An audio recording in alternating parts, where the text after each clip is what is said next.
pessoal, hoje nós estamos aqui com o pastor Valtencir. Ele tem 42 anos, é casado há 23 anos com a princesa Angélica Matias, onde Deus nos presenteou ele, e a Angélica com duas pérolas, chamada Juliana, que hoje está com 19 anos e cursa Ciências Biológicas, como também estuda na Universidade Federal do Rio Grande do Norte, e a Julinha, de 5 anos, ainda está na educação infantil. O pastor Valtencir é pastor da Convenção Batista Brasileira há 10 anos, iniciou seu ministério pastoral na PIB, em Pavuna, sob a mentoria do pastor doutor Teodomiro José de Freitas. Há quase 9 anos pastoreia as queridas ovelhas da Igreja Batista em Jardim Brasil, Natal. Além do pastoreio, já atuou na docência superior há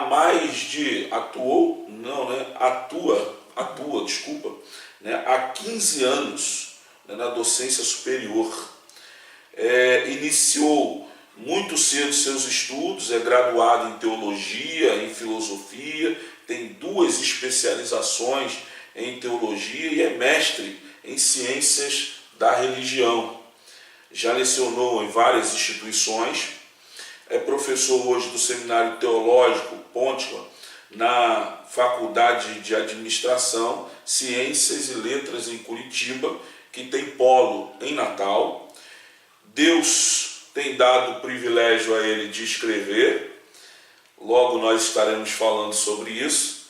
Tem alguns artigos publicados e 6 livros escritos, onde sua ênfase recai sobre a face pública e comunitária das igrejas evangélicas brasileiras. Os livros são A Loucura de Mandar em Deus, esse aqui eu vou querer ler. O Fracasso de um Campeão, O que Deus espera de nós, Marcas de uma Igreja Relevante, Igreja em Movimento, Comunidade em Transformação. Ele é um dos organizadores e possui um capítulo, Transformação, e o mais recente, Fé Encarnada, por uma espiritualidade genuinamente integral. Hoje ele é coordenador do Fórum de Missão Integral da Aleph, que é uma agência missionária atuante no Nordeste brasileiro e que sua missão é ajudar as igrejas e líderes no cumprimento da missão dele nas comunidades locais. E agora terá a missão de estar escrevendo para a Coluna Curtinhas. Pastor Valtencir é um amigo nosso, foi nosso amigo, colega da universidade ali na Pavuna, nós estivemos trabalhando ali juntos e é um prazer tê-lo conosco, trabalhando agora na Coluna Curtinhas. E eu queria começar com algumas perguntas. Pastor Valtencir, por que a Coluna Curtinhas? Primeiro, William, eu quero cumprimentar aqueles que acompanham esse movimento do Espírito Santo, que é Colunas Curtinhas, não é isso?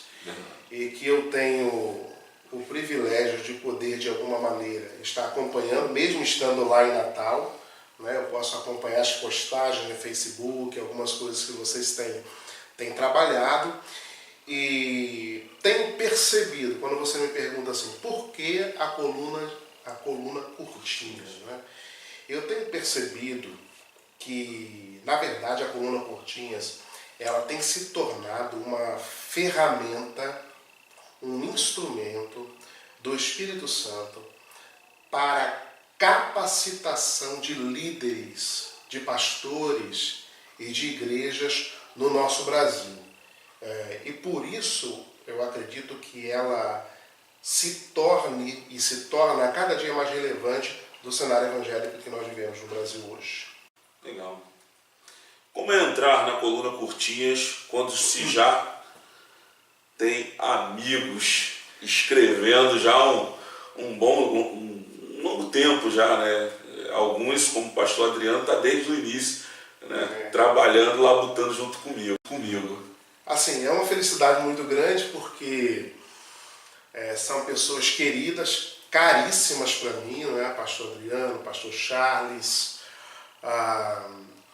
Diego, pastor Diego, né? Diego. Então, uma turma que eu tenho acompanhado também, as postagens, as frases que são colocadas, e assim eu fico muito feliz de estar num ambiente onde eu fico bem à vontade, porque eu estou entre amigos, pessoas que durante muitos anos, ou pelo menos durante alguns anos, ou eu lecionei junto com eles, como é o caso do pastor Charles, como é o caso do pastor Adriano, ou eu fui professor de alguns. Então, assim, para mim é uma grata satisfação, é algo muito maravilhoso que eu tenho percebido e recebido como um presente para a minha vida. Inclusive, todos eles estão radiantes, né? Ainda que esteja lá em Natal, olha, foi uma ótima, desculpa a expressão da palavra, mas uma ótima aquisição.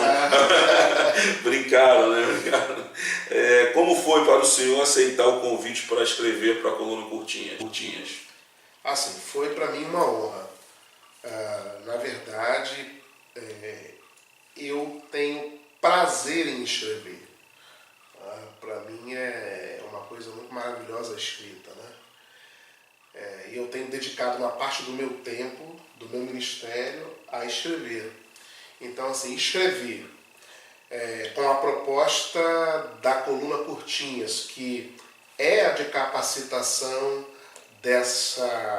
é uma missão de capacitação de igrejas, para mim ela é essencial. Então eu fico muito tranquilo, muito satisfeito, e eu espero profundamente que os leitores da coluna continuem sendo abençoados, não só pela minha escrita, por aquilo que vou colocar, mas pelo que os colegas já têm feito, né? Então, assim, se você fizer lá uma captura do que eles já têm colocado, é muito material. Então, assim, é algo fantástico, é algo maravilhoso, e eu tenho certeza que as pessoas que estão lá, né, escarafujando lá os arquivos que já foram postados, têm sido extremamente abençoados por essa ferramenta, eu volto a afirmar, por esse instrumento do Espírito Santo da vida de igrejas. Como é a sua rotina para escrever? O senhor tem alguma rotina para escrever, alguma disciplina, um horário determinado, ou escreve quando surge oportunidade? Depende muito, William. Depende muito, né? Algumas vezes eu sou extremamente disciplinado, porque eu trabalho com prazos, não só para coluna Curtinhas, mas em outras situações também, em outras instituições também, então eu trabalho com prazos, né? E os prazos acabam exigindo daquele que escreve que ele tenha dinâmica e agilidade naquilo que ele se propõe a fazer, porque ele precisa concluir determinado material em um prazo específico. Então isso é importante. Agora, quando eu escrevo, por exemplo, livros, né, que eu não tenho um prazo específico, a editora não me pediu um prazo para entregar um livro, por exemplo, eu escrevo com mais tranquilidade. E aí eu sou como que meio, eu vou dizer, indisciplinado, no sentido de que eu fico mais à vontade, não é? Tem mais tempo para pesquisa. Exatamente, porque quem escreve, na verdade, acho que os colegas que escrevem também, eles vão atestar isso que eu estou dizendo, pelo menos comigo acontece muito assim. Tem dias que você acorda, rapaz, e você é como se fosse uma metralhadora de escrever. Né? Os pensamentos fluem rapidamente, e você tem uma dinâmica e uma facilidade muito grande de apresentar aquilo, de fazer aquela escrita, de colocar no papel, de colocar lá no computador aquilo. E tem dias que você tem dificuldade para escrever, às vezes, um parágrafo, você tem uma dificuldade, e aí você para, não é? Você respira, você pensa, e aí você vai fazer outra coisa, até que então isso, essa dinâmica, ela volte de novo. Então assim, se por um lado eu tenho essa preocupação com o prazo de entregar determinados materiais que me são solicitados por editoras, por revistas onde publico artigos. Por outro lado, eu tenho também, quando escrevo livros, eu fico mais à vontade para que eu possa, com mais calma, trabalhar naquilo que eu estou proposto a fazer. Ou seja, a próxima pergunta que eu iria fazer é quanto tempo um texto demora mais ou menos para ser concluído? Não existe esse tempo. Na verdade, assim, ou existe? Eu preciso voltar novamente. Tudo vai depender do prazo que foi solicitado, né? Se alguém pede um texto com uma certa agilidade, eu preciso então preparar aquele texto naquele prazo que foi estabelecido. Por exemplo, eu tenho escrito para algumas revistas, né, para publicação de artigos. Então a revista abre lá e ela abre um prazo. Você tem um prazo para que você envie o artigo para aquela revista. Então você não pode deixar de passar daquele prazo, porque se você passar, você perde. O seu artigo não será publicado naquela edição. Exatamente. Então é um prazo. E aí eu trabalho dentro desse prazo, naquela correria do tempo, né? E a gente corre nesse sentido, né? Então não tem muito como estabelecer, dizer para você, não, rapaz, eu demoro tanto tempo para escrever um texto. O senhor escreve todos os dias? Não. Não? Não escrevo todos os dias, não. Agora, tem dias que eu escrevo que valem por 5 dias. Você entende? Tem um dia que eu sento para escrever e que as coisas fluem com mais agilidade, dinâmica, e eu consigo. A iluminação do Espírito Santo, ela é mais... Naquele dia parece que ela é mais dinâmica na minha vida, então eu consigo, de repente, escrever o que eu escreveria em 5 dias, em um dia, em algumas horas. Então tem essa situação. De onde vem a inspiração?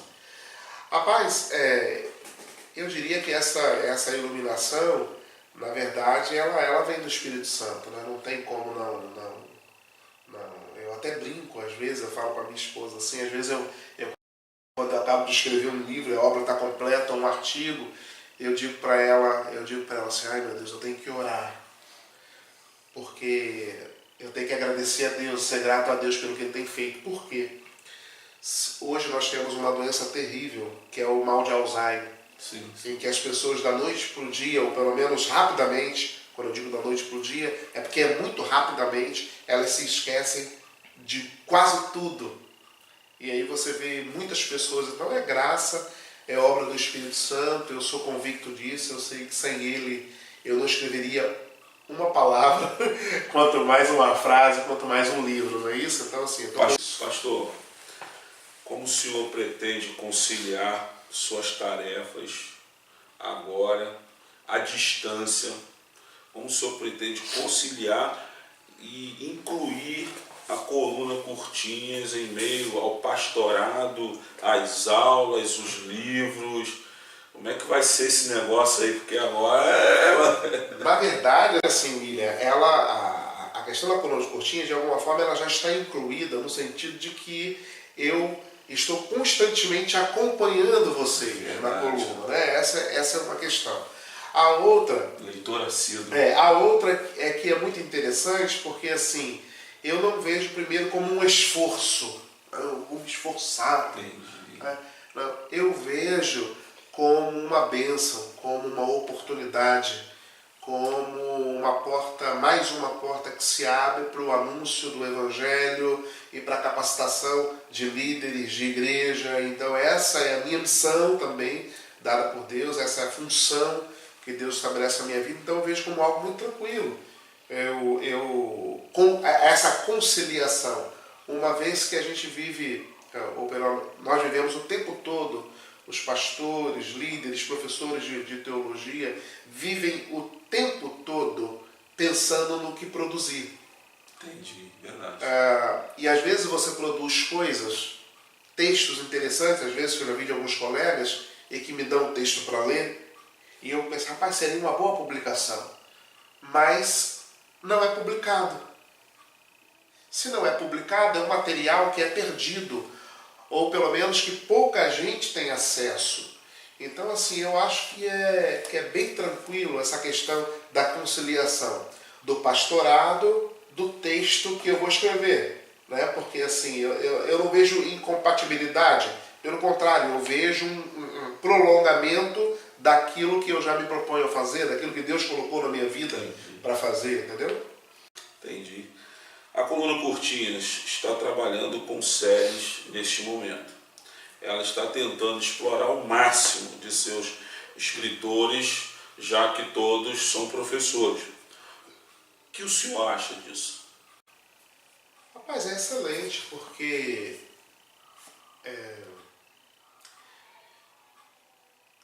quanto mais se dá, mais será cobrado. Não é isso? E os professores precisam estar convictos dessa situação e dessa demanda bíblica de que quanto mais ele recebe como capacitação, mais ele vai ser cobrado naquilo em que ele é capacitado. Então eu acredito que é fundamental sim que a coluna ela continue espremendo, numa linguagem bem didática, dos professores, dos pastores, dos professores que estão escrevendo para a coluna, que estão postando lá os seus artigos, a fim de que nós tiremos de cada um de nós o melhor. Essa eu acho interessante demais quando se trabalha com professores, porque você tem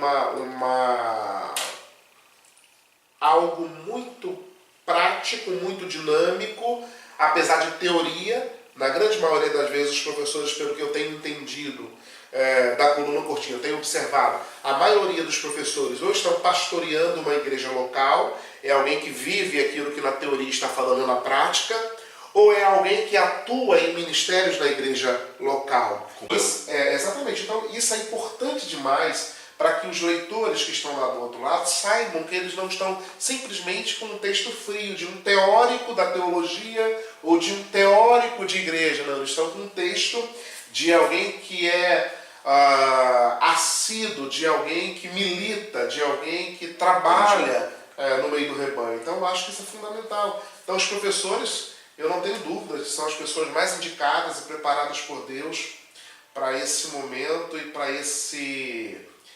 essa remetida da Coluna Cortinas. Então fale para nós, qual então será a sua primeira série e quando ela irá começar? Bem, primeiro assim, né, como eu estava te dizendo antes da entrevista, eu estou num período agora de férias aqui no Rio de Janeiro, vim em férias no Rio de Janeiro, e assim, tenho outros compromissos, além da Coluna Cortinas, né? Agora, recentemente eu vim de um congresso na cidade de Candeias, na Bahia, em Salvador, onde eu trabalhei a temática junto com a Missão Aleph, que é uma missão que eu faço parte, onde nós trabalhamos uma temática muito interessante sobre a igreja local. Agora, no final desse mês, nós vamos estar, no próximo mês, né, junho, nós vamos estar lá em São Paulo, também fazendo um seminário sobre a mesma temática, a atuação da igreja local na sua comunidade, ou algo que o valha. Então, assim, eu vejo que essa é o meu norte, né? É o meu norte de atuação já há alguns anos. Eu venho trabalhando nessa questão de entender, de compreender e de alguma forma poder contribuir para que a igreja local, dentro da sua comunidade, ela seja vista de fato como algo relevante, que ela não seja apenas uma espécie de presépio, que está parado, todo mundo passa, olha, acha engraçadinho, bonitinho, mas que para muita gente não tem uma significação maior. Para outros sim, mas para muitos não. Então, como essa igreja pode atuar com a sua comunidade, a face pública da igreja, como a igreja pode atuar nesse sentido, a face comunitária da igreja, como ela pode adentrar aos cantões que circundam a igreja, de que forma ela pode fazer essa atuação. Então, há alguns anos eu tenho trabalhado assim. A minha igreja, lá em Natal, nós estamos engatinhando ainda nesse processo, mas já é algo começado ali também, né? E a Missão Aleph, ela tem me servido como esse norte, e temos atuado ali justamente nesse sentido. Então, a série que eu pretendo trabalhar na Coluna Cortinhas, iniciar agora a partir do mês de julho, né? Primeiro, já que é no domingo, do primeiro domingo de julho, né? Você pode ficar aguardando aí os leitores da Coluna. Será uma pastoral, né? Uma pastoral de domingo. E assim, e ela tem exatamente esse foco, o foco da espiritualidade. Uma espiritualidade que ela seja integral, que não seja uma espiritualidade divorciada da missão, da vida, que não seja uma espiritualidade vivida simplesmente entre quatro paredes, né, reclusa, mas uma espiritualidade que tenha muito a dizer ao mundo, né? Uma espiritualidade que de fato responda às demandas do que significa a eclesia, né? Que é esse povo que foi chamado por Deus para fora. Sim. Né? Então a questão dessa vivência da espiritualidade integral, ela de fato ela tem a ver com essa perspectiva de que a igreja pode contribuir muito mais do que ela já tem contribuído no decorrer dos anos, no decorrer dos séculos, e que a nossa história de missões, ela trabalha isso o tempo todo, né? Eu vou falar um pouco sobre alguns missionários, alguns ícones da história das missões que não ficaram enclausurados simplesmente na questão de que espiritualidade é viver recluso à igreja, ao templo, a figura do templo, sem se importar muito com o que está acontecendo além do templo. Entendi. A espiritualidade tem a ver com a vida como um todo, e não simplesmente...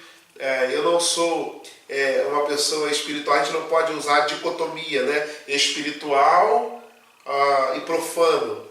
O mundo é profano e eu sou espiritual, então eu não me misturo com o mundo, não. Eu entendo, percebo, tenho estudado, tenho compreendido, tenho escrito sobre isso, que a igreja precisa viver o seu papel intramundano. A igreja, ela foi chamada por Deus com uma missão, de entrar no mundo.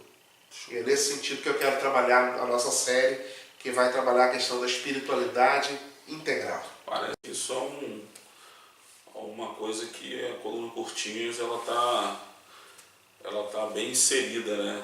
Todos os pastores, né? O pastor Charles está dentro de São Mateus, o pastor Adriano está dentro da Pedreira em Costa Barros, o pastor Diego no centro do Jardim Miriti. Então, assim, o Senhor é Natal, a gente, parece todo mundo que é a igreja para fora. Agora, são 6 livros. 6 livros. Fale-nos sobre eles. Rapaz, o meu primeiro livro, na verdade, ele foi resultado da minha dissertação de mestrado em 2003, quando eu falei um pouco sobre... estava muito no início ainda a questão falava-se já no início sobre a questão da teologia da prosperidade. E aí a minha dissertação de mestrado, ela teve como foco essa percepção e essa compreensão de como a teologia da prosperidade ela chegou no Brasil e quais seriam, se existissem os benefícios e quais seriam os malefícios para a igreja brasileira. Isso lá em 2003. Então, como resultado da minha dissertação de mestrado, depois eu publiquei um livreto. Na verdade, muitos alunos do seminário tiveram a oportunidade de ter logo esse material em mãos, assim que saiu, que chama-se O Consumo do Sagrado, a loucura de mandar em Deus. Porque uma das características da teologia da prosperidade é que Deus passa a ser o nosso serviçal, de que nós podemos mandar em Deus e que Deus está pronto a nos obedecer. Eu me lembro que eu escrevi, tem uma frase lá que eu falo sobre que é como se fosse o gênio da lâmpada, Aladim, a síndrome de Aladim, que você esfrega a lâmpada e aí quando o gênio sai, ele é obrigado a atender pelo menos três pedidos seus. Na teologia da prosperidade, o gênio, que é Deus, ele é obrigado não a atender somente três, mas todos os pedidos que alguém faz aí. E isso está totalmente em desarmonia com o texto sagrado, com aquilo que a Bíblia trabalha para nós. Então esse é o primeiro livreto que eu trabalhei. Depois desse livreto, deixa eu ver aqui pela sequência, vem um livro que as pessoas também me perguntam até hoje, que é O Fracasso de um Campeão, que eu escrevi enquanto eu estava em uma missão de par da ONU no Haiti. Eu escrevi lá nas minhas horas. Lá eu tinha tempo, William. Lá eu fui disciplinado, né?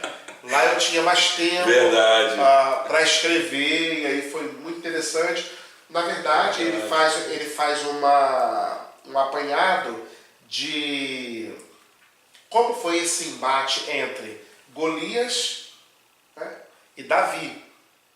Só que eu mudo um pouco a perspectiva, porque a maioria dos sermões que eu já tinha na época escutado, e a maioria das coisas que eu tinha lido sobre isso era o seguinte: Davi ganhou a luta porque Davi é um homem segundo o coração de Deus, né, porque Deus abençoa Davi e tal. E a minha perspectiva foi ver o porquê que Golias tinha perdido. Então eu não parto do princípio do vencedor, mas sim do perdedor. O fracasso de um cara que era um gigante, um gladiador, o cara campeão de batalhas, o que levou esse gladiador, esse camarada especialmente preparado, belicosamente preparado, a, de uma forma tão humilhante, cair diante de um menino totalmente despreparado para a guerra, naquele momento ainda, que foi Davi. O que levou? Essa é a pergunta. E aí eu trabalho muito a questão da liderança dentro desse livro, né? Por que alguns líderes com grande potencial têm caído, têm sucumbido diante de algumas coisas? Por quê? E aí eu trabalho algumas coisas que levaram Golias à queda.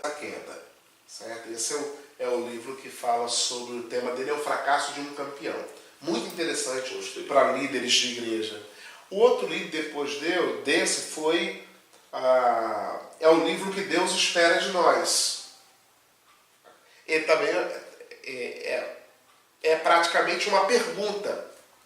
Porque hoje, aí eu volto à teologia da prosperidade, o que se pergunta muito sempre é: o que Deus tem para mim? O que você espera que Deus faça por você? Não é isso? Sempre a perspectiva é de que Deus está pronto a nos dar alguma coisa. Isso me incomoda demais. E aí eu parto da perspectiva de que nós precisamos fazer a pergunta: o que Deus espera da minha vida, de mim? Porque eu sei que as pessoas esperam muitas coisas de Deus. Não é? Agora, e Deus? O que Deus espera de mim? Né? E aí eu trabalho algumas questões interessantes, como Deus espera que eu seja uma pessoa melhor, um ser humano melhor. Deus quer isso do ser humano, que ele seja um ser humano melhor. Então eu parto também desse ponto de vista, nessa pergunta que é também uma pergunta contrária, né? Que vai na contramão do que se pergunta hoje. O que se pergunta hoje é o que eu quero de Deus. Né? E o que Deus quer de mim, ninguém pergunta. Então essa é a questão. Né? O outro livro foi um livro, deixa eu ver aqui, para não esquecer, eu falei de 3, não foi isso? 3 livros? Né? O outro livro é o livro Marcas de uma Igreja Relevante, que é esse aqui, inclusive está aqui. Certo? Esse livro foi publicado em 2015 pela editora Koinonia. E a proposta dele é identificar que marcas existem em uma igreja, especialmente em uma comunidade local, em uma igreja local, que a identifiquem como igreja de fato, de direito, como igreja de Cristo. Que marcas existem? Que pode marcar? Como nós podemos conhecer uma igreja de Cristo na sua integralidade? Como isso pode acontecer? Certo? Então esse livro, Marcas de uma Igreja Relevante, trabalha alguns aspectos dessa marca, de marcas dessa igreja. E aqui eu trabalho uma igreja, por exemplo, que tenha Cristo como cabeça. Tá? Porque uma igreja relevante precisa ter Cristo como a cabeça. Segundo, uma igreja que tenha como fundamento a palavra de Deus. Importante. Você não pode. O que fundamenta? Qual é a base doutrinária? Qual é a base para que essa igreja exista nesse local? Vocês estão fundamentados em quê? Na palavra de Deus, que deve ser regra de fé e prática. E aí, o capítulo 3 fala uma igreja que seja cheia do poder do Espírito Santo, porque senão ela não se move. Uma igreja em movimento é uma igreja que vive o movimento do Espírito Santo da sua, senão ela era uma igreja estática, parada, ela não tem vida. Então essa é a questão. Certo? Então tem alguns outros capítulos aqui interessantes. Depois desse tem um outro livro que não está aqui comigo, que foi publicado no ano passado no nosso congresso lá em Natal, todo ano tem, que é o Congresso da Missão Aleph, que eu sou um dos palestrantes da Missão Aleph, ajudo nesse sentido lá os meus irmãos que labutam comigo na missão também, o Leandro, que é o presidente, o missionário Leandro, e outros queridos colegas lá. E assim, nós escrevemos no ano passado um livro que tem do tema do nosso congresso, que foi Igreja em Movimento, Comunidades em Transformação, certo? E esse livro tem servido para esses nossos seminários, que hoje a Missão Aleph tem sido convidada, e por isso eu tenho ido junto também, para poder ajudar algumas igrejas locais que se reúnem e que querem saber de que forma eles poderiam ter uma atuação mais profícua na comunidade onde estão. Então eles lendo o livro, e esse livro é resultado do congresso nosso do ano passado, certo? Então ele foi publicado, eu fui um dos organizadores do livro, e tem um capítulo lá no livro, eu não me lembro qual é o capítulo agora especificamente, mas um dos capítulos do livro é meu e a organização dele. E o outro livro é esse aqui, que é Hoje é a Minha Menina dos Olhos, né? Fé Encarnada. Fé Encarnada, ele tem basicamente 3 meses, que foi publicado pela editora Garimpo, lá de São Paulo. Eu tenho um. Né? E assim, onde eu trabalho exatamente as questões que eu pretendo abordar na série em que vou escrever para a coluna Curtinhas. Né? Busca por espiritualidade, a encarnação de Cristo como paradigma da missão, a relevância de Tiago para o século XXI, e assim, uma série de outros eventos que nós vamos então falar nesse sentido. E por último, capítulo 6, por uma fé encarnada na realidade. Então são esses os principais capítulos e os livros que eu tenho me proposto a fazer. Pastor, qual a mensagem que o senhor deixaria para os nossos leitores sobre os textos da coluna Curtinhas que o senhor tem lido, e o que os nossos leitores podem esperar com a sua vinda todos os domingos? Eu penso assim, William, que eu não tenho dúvidas, mais uma vez, da importância e da relevância dos textos da coluna Curtinhas, né? Tem sido abençoadores para a minha vida também. Né? Eu estou sempre num contínuo processo de aprendizado, certo? E eu tenho aprendido muito com os meus colegas da coluna, certo?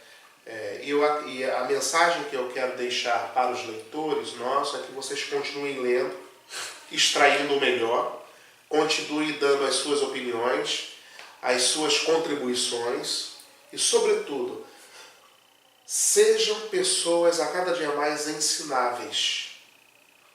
Eu preguei um sermão há pouco tempo na minha igreja e eu disse, o tema do sermão, eu quero concluir com isso, é o seguinte: nós somos uma obra inacabada. Quando nós entendemos isso para a nossa vida, nós compreendemos que nós temos muito ainda a aprender. Muito ainda a aprender. Nós entendemos que nós somos uma obra inacabada. Essa é a minha fala para os leitores da coluna.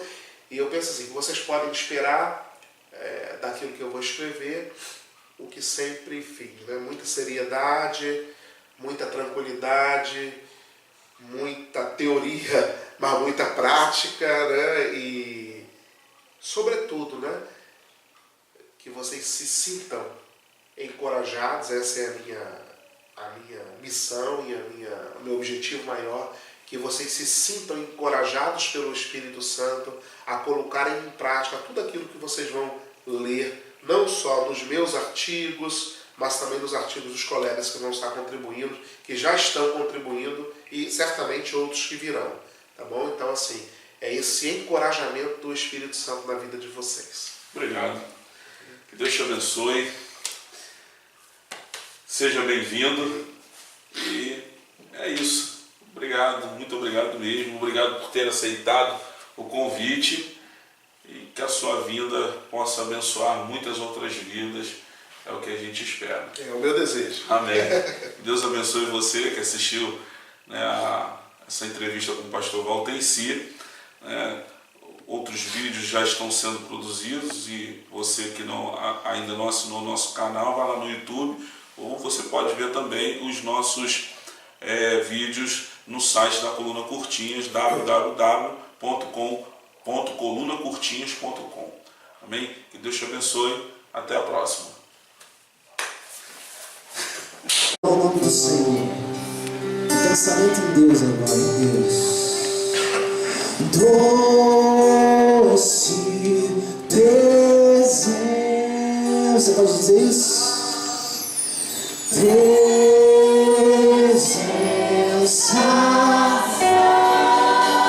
Peça o Senhor nesse momento.